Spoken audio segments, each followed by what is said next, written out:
Wednesday. Welcome along. Hi, how are you? I hope you're as amazing as we are. Yeah. I hope you're having an amazing day. So today, what do you think? I think choose your tribe. Yeah. Choose your friends wisely. Yes. Yeah. Absolutely. Because there's sort of two things in there, isn't there? Yeah. Yeah, because I think I've always been a bit different, and I think it's a way of saying it is, I'm not going to be everybody's cup of tea, and I think that's a really good learning for me. I used to say that if I didn't get a job, or if they didn't want to appoint me, I didn't want to work for them. That's that kind of thing of, okay, I wasn't the right fit. Yeah, absolutely. But and that's like obviously in organisations finding the right fit's really important, and same in your own life. But I guess it's when you have friends, it's so important that the people that you spend your time with are supporting you and nourishing you and encouraging you along the journey and in the direction of your dreams that you want to go in. Yeah. And they don't necessarily have to want to go in that direction, but like at least they can cheer you on, right? Yeah, that's right. So if you want to get fit, you need to be hanging out with other people that are interested in moving their bodies. Yeah. It doesn't have to be the same as you. I've got a good friend and he's a bodybuilder, but and goes in competitions and does crazy fitness things that is not my cup of tea at all. But we have an interest in being healthy and walking and moving our bodies, and we're friends because yoga started us, started our friendship. Absolutely. And the thing about choose your friends wisely is that the top 5 people that you know, if you really start breaking down the attributes of those top 5 people, the average of those attributes will be actually you and the top 5 people that you spend the most time with. So, okay. and that even comes down to the amount of income that those 5 people earn. Like you'll find that they will probably be all earning money in the same vicinity, and that your vicinity will be in that.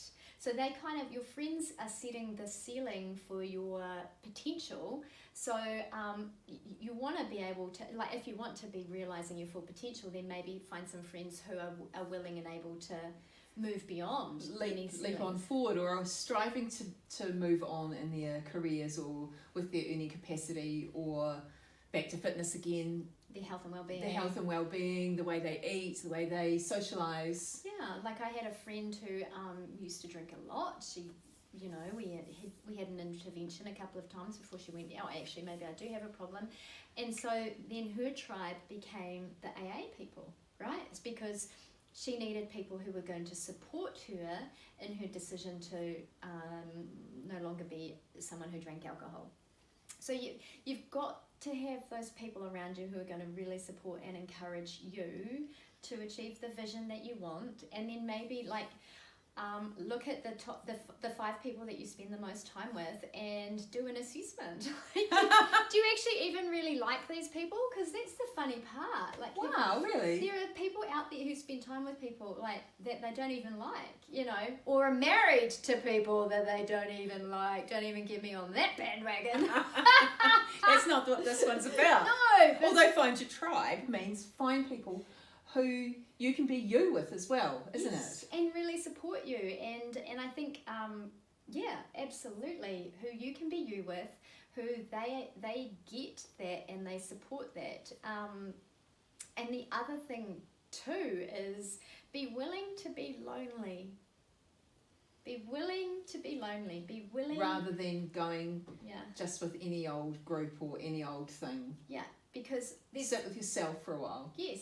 Because I think a lot of people, and I've even worked with people who have said, well, actually, it's better to have a relationship with someone, like a significant other, than to be lonely. And I'm like, really? Yeah, exactly. I don't agree with that statement. Let's pick it apart, shall we? But there's this, like you said, this ability to be on your own. And then, because sometimes when you're going through a transition period in your life, there will be people who are falling away and there'll be a gap before people come in, and you have to be willing to be in the gap, right? Yeah, Yeah. you do. Yeah, because there's probably some. I was just thinking about some practices. Maybe some meditation or some journaling or some work that we talk about that helps you probably do those two things of finding out who you are. Yes. Yeah. And allowing us some space for the next group of people to turn up. Yeah. Yeah. Yeah. So the idea of sitting with yourself and maybe doing some meditation or journaling work, Yeah. that gives you the opportunity to find out a little bit more about yourself and also give you space so that those new people can come in. That was the thing I was thinking about was neighbours. You've moved into a new place, you bought a new place or something, and all of a sudden you're living in a new area. And the number of times when I found a really good friend out of my neighbour, even though it really seems to be random, but you've got the opportunity to be living next door to somebody, and all of a sudden they become your friend, and there's probably no other way that you would have ever met them except you've moved in next door. Absolutely, but that like coincidence and all of that stuff. Yeah. Although I've had the opposite, which is the house next door is a rental, and oh my gosh, challenging, is it? Life became really hard for a very long time because they just partied. They weren't working, so they just partied all night. Like from Thursday to Sunday to Monday sometimes, just as long as the money lasted, and then would repeat in the whole neighbourhood. We all kind of got together and we're like, all right, if we all ring noise control, right, they'll take the stereo away, and but it's so it can be the opposite too. But if you think about that, it's like if we go from neighbours to just the people that you spend your time with, right? You can have neighbours who like are absolute delights and make life gorgeous, wonderful, yeah, and neighbours who can really, like I was exhausted for a period there, and it's the same with your friends, but you don't actually realise that that's happening. Like there's friends who are nurturing you and giving you uplifting and encouragement, and then there's friends who are draining you and taking away from you, and you've got to be really clear about that, hey? Yeah. So I know that when kids are studying at school, it's quite important to have an eye on who their friends group are, because again, it's that thing that you were saying about the top 5 people that you spend time with, and how much money they earn. Well, also depends on what grades they're getting. So if your kids are hanging out with other kids who are interested in doing well and progressing their lives and whatever, they'll be part of that train. But if they're hanging out with other people who are more interested in being at the skate park or listening to music and not worried about their grades, that kind of is a telling sign for the kids as well, isn't it? Absolutely. And even I think about that with my own children, right? In the schools that they've gone to, so they're both in great schools, but they my son's school, Eli's school, their philosophy is we'll support your child to get through. So if the child passes, yay, we've done our job. And in that school environment, I think that is actually, they have done their job.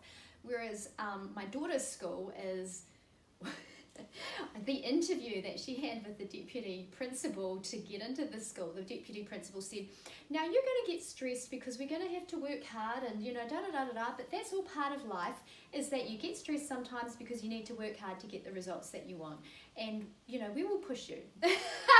Right. So yeah, but did it suit your kids? It totally suits the kids, because Eli is very relaxed and I'll get through. I will get through, and Rhiannon is more actually and so they've got the tribes around them that support that endeavour, those endeavours. So it's interesting, even in terms of just choosing not only and go back to your point about the workplace as well, like if you get into a workplace which is thriving and fabulous and really supports you and brings out the best and fits with you, then you're going to fly. You're really going to get ahead, aren't you? Yeah. And the opposite too. But I remember, because I've done a lot of recruitment in my time, and we've recruited people out of certain organisations, and they haven't been so successful in the new roles, but they had all the skills, the talents and capability. but they didn't have the support structure around them in the new role for them to be successful. Right. So they needed to almost bring their tribe with them. Yes. To the new position. Yeah. Right. Because without their tribe, they actually floundered. Yeah. Well, that's interesting because so in my roles in schools, I've often been quite a change agent. Yes. And so sort of finding a new tribe and a new job has been one of the tasks, really, because if you want to make change, you have to get people on side. Yes. So you're not, which is often why I got appointed, because I was somebody from the outside who could, shake it up, and the some of the interview questions were funny about, we've got Mrs. Brown in room 3 and blah blah, and what would you do about her? Well, Let me tell you. Yeah, she must have been doing something okay because she's still here. Yeah, that's a good start. Yeah. Anyway, but that's interesting because then I've actually made quite a lot of friends as I've moved from position to position. Yeah. Because I have created that sort of tribe. Yes. Or that we're on the train going this way, jump on, we're going this way, and people have stayed on or gotten off at the station. They've gone somewhere else. Yeah. And we've all got our own different train stops, don't we, along the way? Yeah. So, and I think that's I didn't come from a school where I had a lot of people that I was super friendly with. I was again back to that same thing. I'm not everybody's cup of tea. You're my cup of tea. Yeah, that's lovely. But it's reassuring that you don't need everybody to be on that same journey with you. You just have to find the people that are, and maybe those people are just those people for a time. I look back in my life, and there's been people that I was really close to who I haven't seen for years because at the time that was the right person to be with, and then as we've both moved on or whatever, we've moved into different circles and done different things. Absolutely. And I think it was interesting because I was listening to Gabby Bernstein before coming over, and it was just playing through a whole lot of her stuff on her Miracle membership, and I went and had a shower, and I came out, and it was on a relationship thing, and they were doing a Q&A, and the woman asked, if my partner's not growing with me, like, what do I need to do, because I'm growing and they're not? And Gabby was really clear. She's like, well, for this relationship to really be successful in the long term, the partner needs to come on the journey with you. Like that you both need to be willing to be growing in a direction, because there's that combined vision, right? And you need that with your friendships as well, isn't it? You need that combined vision where actually we all want to have fun, or we all want to do these adventures, or we all want to, whatever it is, I don't know.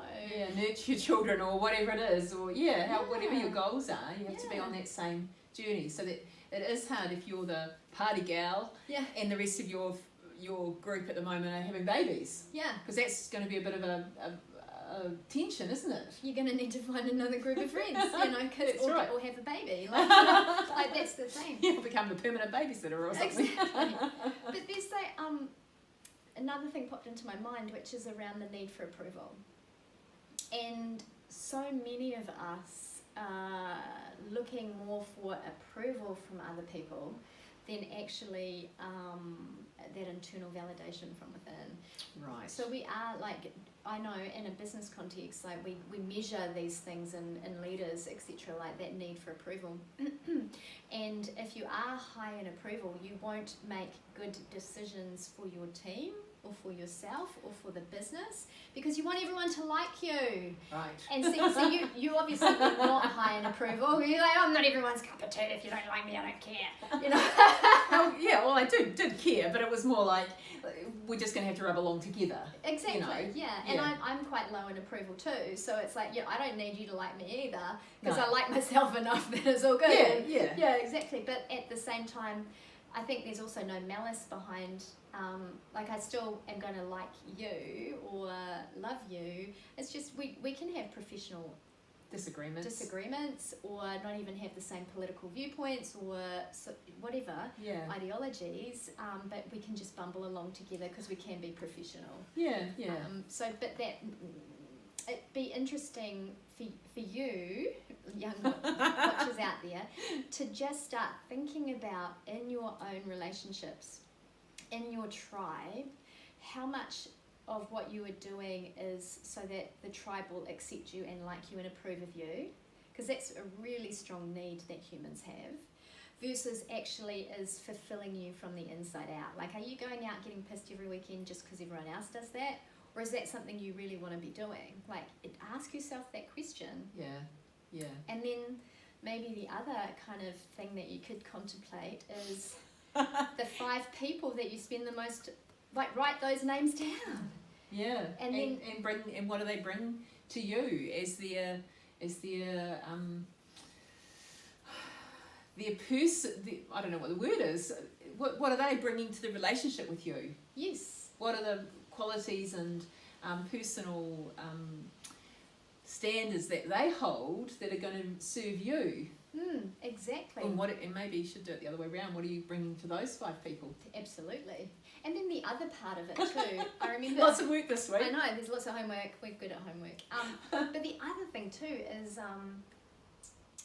I remember doing an exercise about the 5 people that I didn't know who I admired, and listing those qualities, you know, like a Marianne Williamson or someone else, like what were the qualities of those people that I admired, and then how could I aspire to find more people like that in my own life, or even embody that, because when you start embodying those qualities, then guess what happens?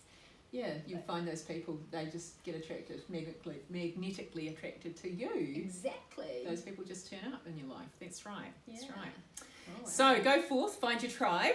And do your homework. And do your homework. We'll be checking in on you. We will be.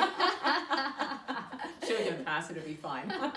There's no right or wrong answer. No, that's right. That's right. Exactly, because it's your life. These are the questions for you. Perfect, just as you are. Exactly. We love you. Yeah, you. thanks for joining us. Namaste. Namaste. Mm-hmm.